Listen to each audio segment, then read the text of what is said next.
Well, joining me now is Armand Osbilga. He's with Dalhousie's Agri-Food Analytics Lab and one of the co-authors of the Canadian Food Sentiment Index report. Good morning, Armand.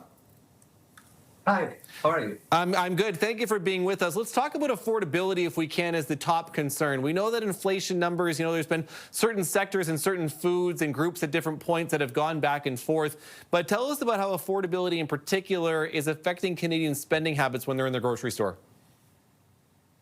So we see that Canadians are adopting frugal habits, like switching brands, looking for coupons, discounts when they're buying products. If a product is too expensive, they even change their diet, find substitutes of the proteins and whatnot.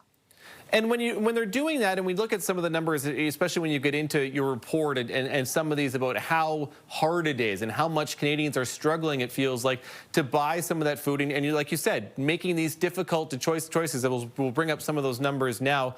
How difficult is that in the sentiments that you got right now, just for Canadians to be able to afford food, not only for themselves, but for their families? So, compared to last fall, I will say there's a cautious optimism, but compared to last spring, and we see that the food inflation is up again, so the pressure is on. So people are trying to do their best to help the households get their food. They make smart choices, I would say. They top priority is affordability, but then comes the nutrition. So they kind of disregard the taste and sustainability, a little bit backlash during this affordability crisis, unfortunately.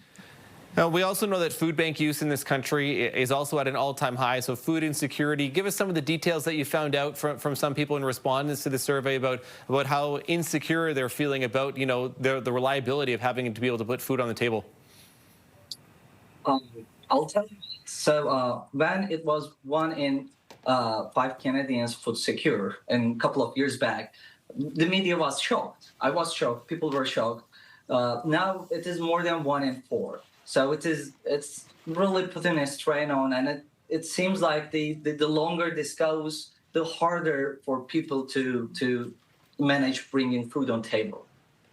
And I just want to get your thoughts, too, on buying local, that this, despite the affordability concerns, and the food insecurity, there are a lot of Canadians that are insisting, and at least at different points, that on buying local and supporting local producers.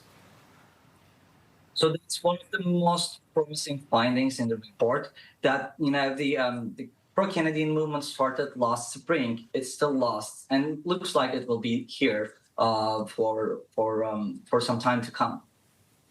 Okay, Armand Osbilga is with Dalhousie's Agri-Food Analytics Lab. Thank you so much for your time today, Armand. Appreciate this. Thank you for having me. Take care.